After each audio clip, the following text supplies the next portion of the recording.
the Canada GT Challenge Cup, the evolution of the history of Canadian road and endurance competition into the new century. 1999 carried the tradition with a 12-event attack to three of Canada's most challenging and legendary venues, Shannonville, Mont-Tremblant, and the granddaddy of them all, fabled Mosport Park.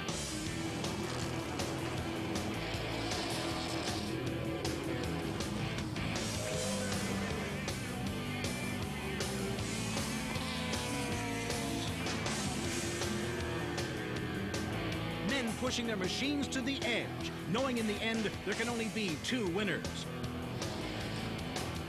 This is the 1999 Canada GT Challenge Cup Series.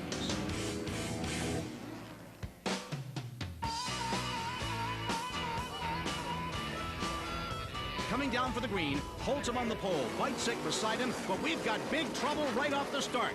Klaus veers right, head-on into the wall, into the path of Bentley Hammer, making his Cup debut in his Strudwick Monte Carlo. Hammer has nowhere to go and T-bones the silver bullet on the driver's side. The impact buckles the side bar from the roll cage into Klaus's leg. Despite the agony, KB calmly radios his crew that he has broken his leg. Track marshals and medical staff are on the scene in seconds, and it takes the jaws of life to extricate Bitesek from the car. The red flag delays this race 1 hour. Green flag on the restart with the top half of the GT1 class gone because of the crash. Holtum and Webster occupying the front row. And behind Webster, early heat from Jerry Simmons of Ancaster, Ontario, a part-time Trans Am competitor. Simmons started third and was giving Webster all he could handle until the Westward Tools Camaro blew a tire, belting the barrier on lap 3. Jimmy had a very comfortable lead when the first of several incredibly frustrating mechanical failures hit the Stittsville Navigator. The engine in the Skatepack Camaro woofs its cookies a blown motor on lap 7. That served up proceedings to Webster, who needed a turnaround in fortunes. He had his racing rig stolen the tail end of last year, but recovered his gear in time to start this campaign. Charlie had the entire field lapped by the time 45 laps were recorded, and he cruised to his first career Challenge Cup win, a payback for last year's problems. Barry Coons and co-driver Jim Beaton finished second in GT1 and third overall in their tube-frame Oldsmobile behind top GT2 finisher John Brenner of Heidelberg, Ontario. Brenner's former ASA Monte Carlos got gobs of power, and he broke out of GT1 in qualifying, but used enough of the whoa pedal in the race to stay on side. Charlie Webster in GT1, John Brenner in GT2. Middle position on the podium for wins in race 1 at Mosport. And we are underway. On pole, James Holtum, a rocket again with a brand new CRD bullet in the Skatepack Camaro, but will it last the hour?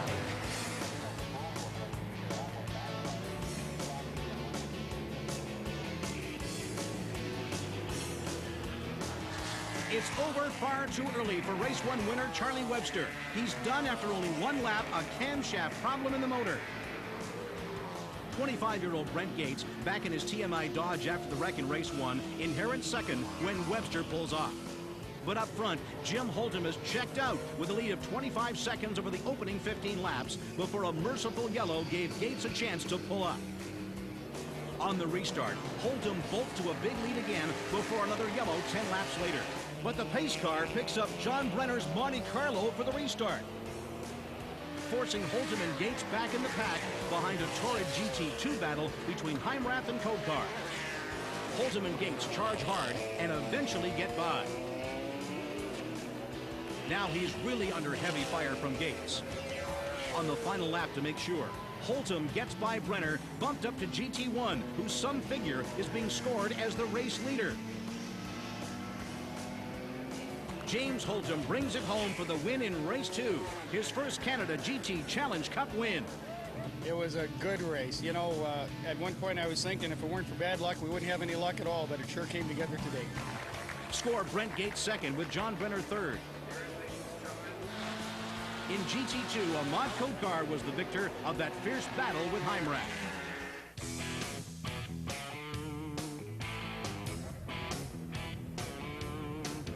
It's screen, and here we go.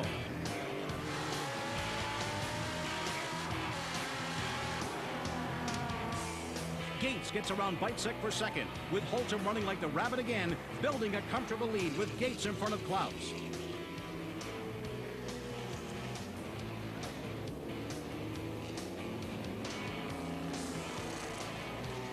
But then the bad luck the Skatepack crew thought had been exercised returns like a black cloud. The engine brakes on lap 21, and Holtum was on the sidelines yet again.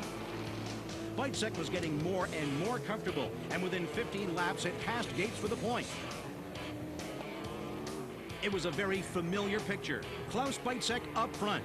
He simply wanted to test that busted leg. Meanwhile, it's a spirited fight in GT2 again between Peter Kloot and Ahmad Kodkar, and it gets physical. This is turning into a very hot rivalry. GT1 newcomer John Brenner was also getting comfortable in his new division to run second behind Bitesek as they cross the stripe. Brent Gates third, 3 different winners over the first 3 events. Klaus Bitesek was the only person at Mosport who wasn't amazed at his quick return and a win in the bargain so soon after his accident. But he had to accept the winner's trophy at ground level, unable to climb the podium stairs. Peter Kloot of Milton, Ontario, won GT2 with his stock set-up Corvette. I saw Ahmad actually off my back bumper about 3 times. Give me a couple love taps, but up the back straight, we don't have any problem with him. Kodkar was second in GT2, followed by Ted Martin and Nigel Gleason in their Georgian Bay Motorsports Pontiac Grand Prix.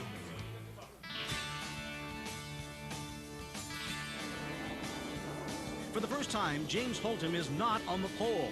A broken gear in practice relegates him to the back of the pack, while Klaus Bitesek, still limping but buoyed by his round 3 victory, grabs the fastest time with Brent Gates of King City, Ontario beside him on the front row.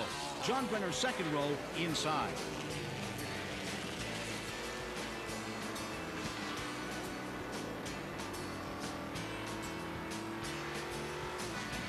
Gates and Brenner get by Bitesek off the start.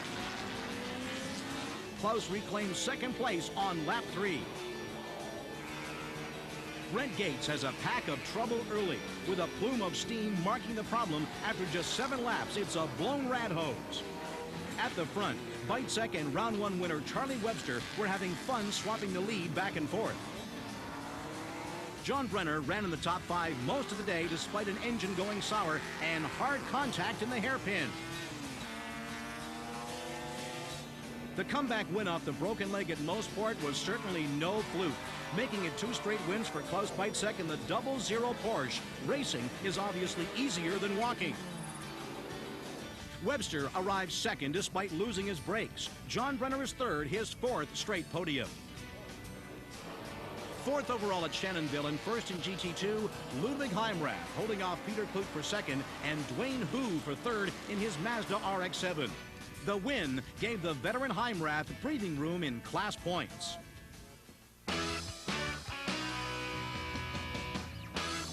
There's the green. Bitsek's had some rough starts this year, and it's another wobbly one, dropping back to 4th, admitting a mistake on gear selection. But it's only a temporary setback, as it doesn't take him long to get rolling. Bitesek eventually reels in early leader Charlie Webster. Webster wrestled with handling problems, spinning a few times. Round 5, basically, was a virtual romp for Bitesek. At the checkers, he had lapped the field twice on his way to his 3rd straight victory. Despite some excursions, Webster managed to stay close for his 2nd straight runner-up finish, his 3rd podium in 5 starts. Ludwig Heimrath stays hot in GT2, winning his 2nd in a row, with rival Ahmad Kodkar right behind. Rudy Bartling and Rick Franzak scored 3rd in class in their season debut in their Porsche 911. It's a splendid outcome as well for the Nova Scotia-based Petitpas team. 5th overall and 3rd in GT1 for Aaron, their 1st podium finish this year.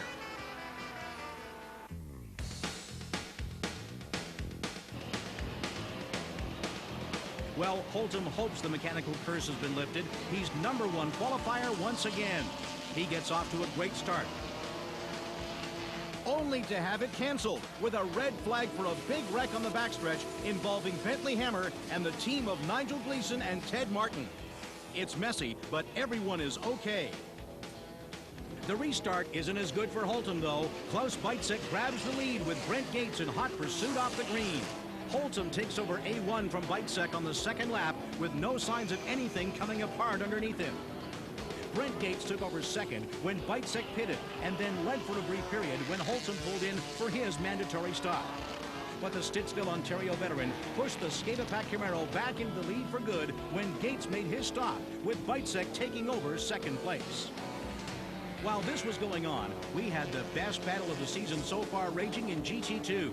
Rick Franzak took the early lead, with points leader Ludwig Heimrath, Wayne Hu, and Peter Flute on the heels of the Porsche 911. Rick co-drives with Rudy Bartling. Heimrath got past Hu on lap 6, and the pair stuck to each other like twins. Franzak pitted on lap 15, handing the point to Heimrath.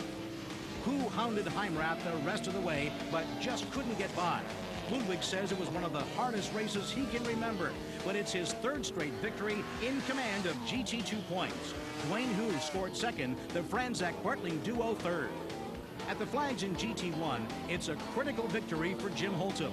He's back with a vengeance, his second win of the season with a lead of almost 50 seconds on Beitzek. Brent Gates scored third, the only other driver on the lead lap.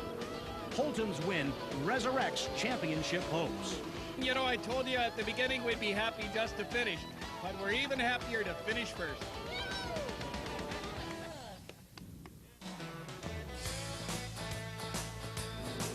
Here we go. Holtum is away quickly. Beitzek stumbles a bit yet again. It takes a few laps to get the 00 Porsche up to full power. But once it's warmed up, Beitzek closes the gap quickly. This one is only 10 minutes old, and Holtum's mirrors are already full of gray ghost with still a long way to go. But suddenly, on lap 6, Beitzek's gone. He's in the pits with a terminal clutch problem. It's a DNF for Klaus Beitzek.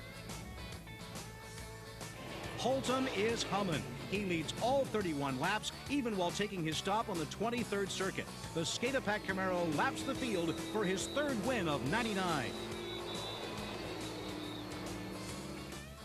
The Olds Cutlass of Jim Beaton and Barry Coons takes second in GT1 despite losing fourth gear.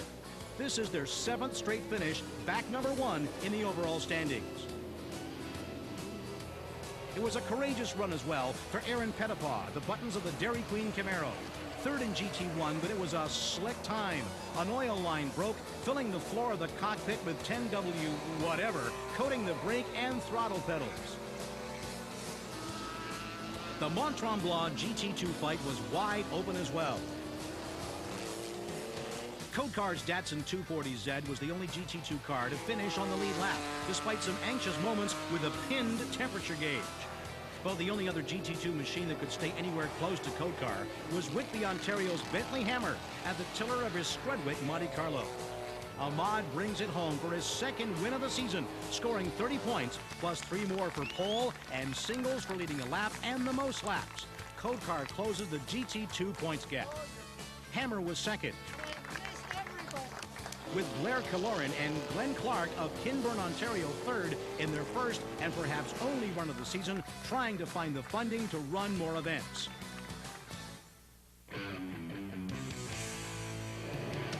Off the green, and Holtum takes the lead.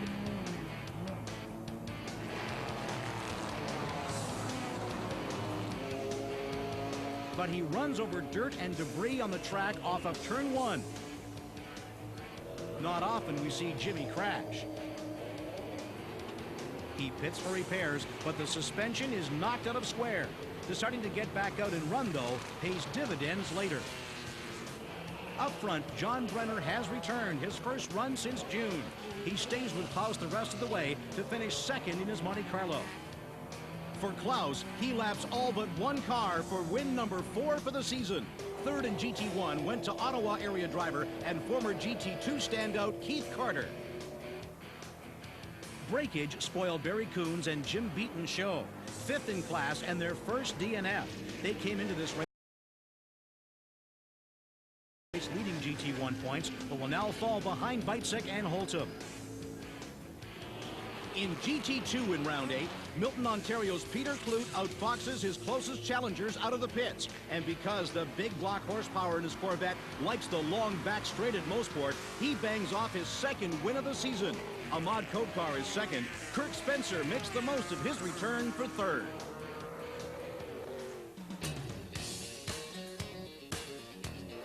Off the green, the familiar scenario. Holtum gets the jump on Weizsäck for the early lead. But as the race reached the quarter mark, those mechanical gremlins find the Skate-A-Pack Camaro yet again. An energy-sapping misfire, and Weizsäck pounces. On lap 17, KB gets past Holtum for the lead. Holtum made his stop, emerging third behind Keith Carter, but the misfire is getting worse. Weizsäck waited until lap 37 to make his stop. He leaves with a sizable lead intact. Jerry Simmons of Ancaster was putting in a solid performance after an early stop. He fought his way back in the Westward Tools Camaro, and by lap 23 had inherited third when Keith Carter went into the pits. Brent Gates and Simmons get tangled up, but it's tough for Gates to carry on with the shifter jammed in third gear. In the GT2 battle, it's another toe-to-toe scrap. Safe to say, the GT2 boys have given us the best door-to-door racing this year. Then, controversy. Kloot and Spencer were working their way back to the front when Spencer rear-ends Peter's Corvette in turn 3 on lap 19. Spencer was able to carry on, but Kloot's car is badly damaged in the rear end, and this DNF puts a huge bruise on his championship hopes. We had a shot at it, but I think this will just about finish it. Will you be back next week and you fix it? We'll fix it, but I think we're out of the hunt. Spencer and Kurt talk it out and calm the anger. Spencer said he would never take his friend out intentionally. He was simply too hot in behind and could not avoid contact when Kloot slowed up suddenly. But the controversy wasn't done. Contact would decide this finish. Blaise Sita goes low to pass a wide swinging Spencer for the lead in turn 5 of the final lap. There's big contact, but Sita goes on to win GT2. It's the most controversial moment of the season. Spencer says Sita couldn't make the pass cleanly. Blaise says Spencer drilled him as he went by. You be the judge.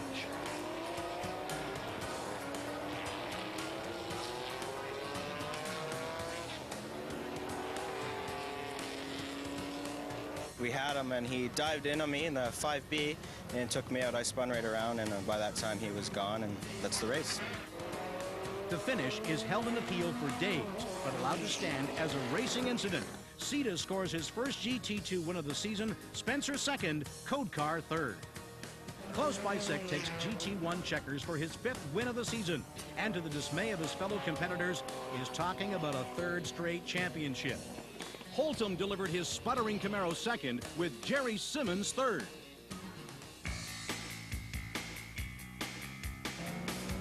The start is a photocopy of many others, with Holtum rolling off to an early lead. Klaus takes a few circuits to get the Porsche up to full song, nibbling away at Holtum's lead, waiting for something to go wrong with the Skate-A-Pack Camaro. On lap 26, the unraveling starts again. The tires are going away, and he needs at least the rears changed. But the engine misses and stalls on pit in, so Holtum pops the clutch, gets it refired, and carries on through. Klaus is right there to pounce once again and takes over the lead for good. Holtum's back in for those tires, but a lug nut on the left rear jams, so it's just one new sneaker and back out, gobbling up precious time. The problems for Holtum are just beginning. Jim can smell smoke and jokes with the crew on the radio he might be on fire.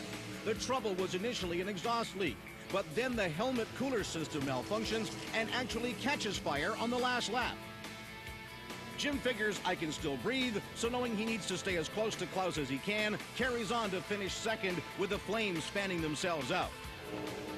Up front, Klaus Weizsäck had the silver bullet Porsche on cruise control and registers his 6th win of the season, his 3rd in a row.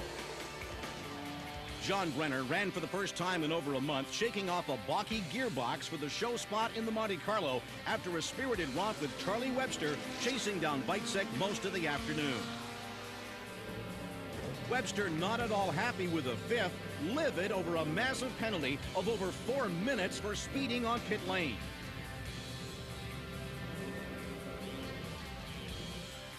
In GT2 in round 10, Ludwig and Spencer move away, trading the lead back and forth several times. Ahmad Kotkar was pedaling hard to keep Heimrath in sight, but got caught by the pit lane speed police, and with this penalty was shoved back to 15th. Kirk Spencer grabbed checkers in GT2 for his first win of the season. Heimrath was second to regain control of the points. Peter Kloot was third.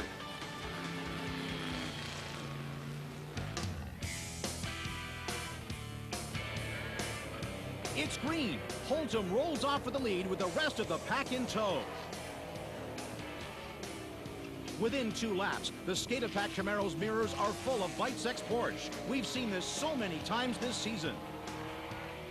But close to the 1 hour mark, the mechanical cruelty crashes down on Holtum once again. The rad hose splits, keeping Jim in the pits long enough for Bitesek to take over the lead.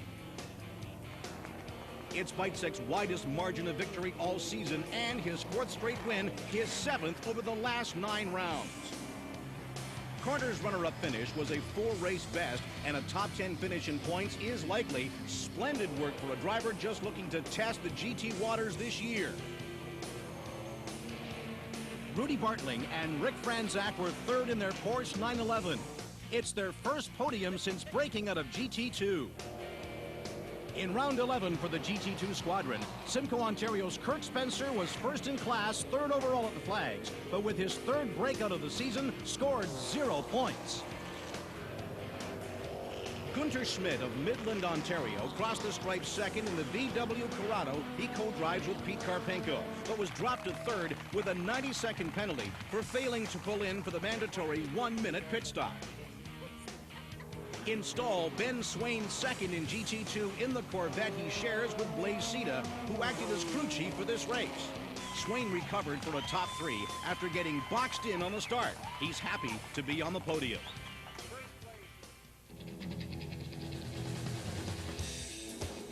Into the final round, Klaus Bitesek is a qualification away from nailing his 3rd consecutive GT1 title. Jim Holtum has a chance, trailing Bitesek by 28 points coming in. But that disappears when KB puts his Porsche on the pole for 3 more points. Bitesek books his 3rd straight title before they take the green. No matter what happens today, that's it. So it's going to be fun. It's going to be relaxing. In GT2, it's that 1-point differential at the top between veterans Ludwig Heimrath and Ahmad Kotkar. So it's going down to the finish for this one. Off the start, Bitesek and Holtum are together again.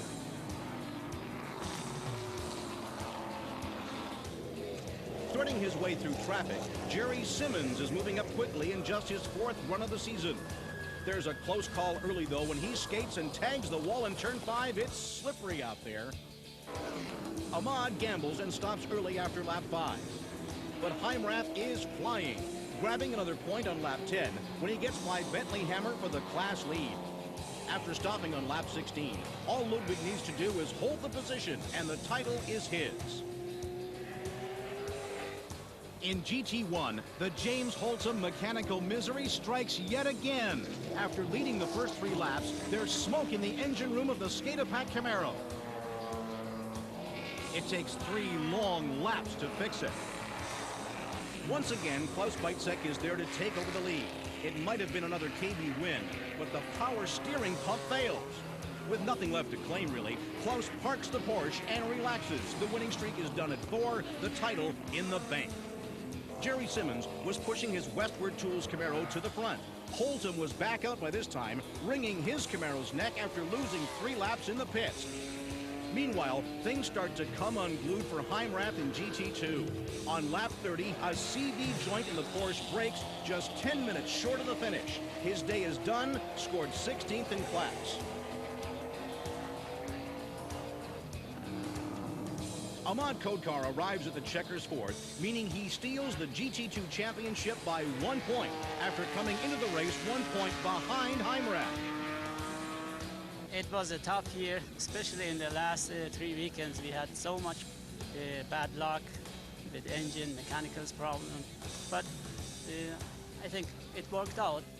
They gave the race win to Gunter Schmidt in the VW after some crafty but controversial strategy. Blaze Sita and Ben Swain were second, Greg Clifton third. Back to the front, Jerry Simmons fights off a hootless Charlie Webster for his first GT1 win of the season in the finale. It's just a thrill to be here. It's like coming home for the last race of the season. Jim Holton rolls across second, with Kirk Spencer bumped up to the division due to breakouts, solid for third. To the podium we go for the championship presentations. In GT1, third straight title for Klaus Beitzek. It's a miraculous comeback off that first race broken leg, winning 7 times, finishing 25 points up on James Holtum, who was KB's toughest opponent all season, only to have the equipment let him down. Barry Coons and Jim Beaton ride their consistency all year to 3rd and 4th in points, 87 behind Holtum, and Charlie Webster finishes 5th. In GT2, this was a last man standing war all year. Ahmad Kodkar is the champion by that single point over Ludwig Heimrath. It's the closest finish in series history. The team of Gunter Schmidt and Peter Karpenko wind up third, 40 points behind Ludwig. Peter Kloot is fourth, only 3 points out of the top 3. Congratulations to the division winners and all of the teams and crews for a terrific 1999 season. Special thanks to the series and track officials that helped make this the most exciting Canada GT Challenge Cup yet. We've got all the wankers. This is Springer Live right here.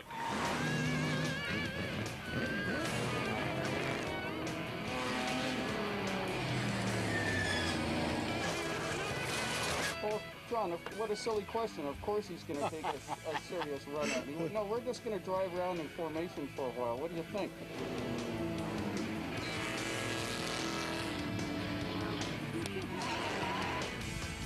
This is a hell of a location, you know, to be doing a wax job.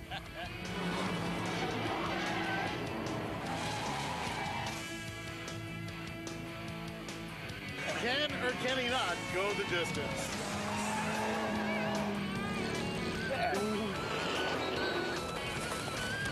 You didn't brake check him, did you? No, I didn't think. Wow. Tape never lies.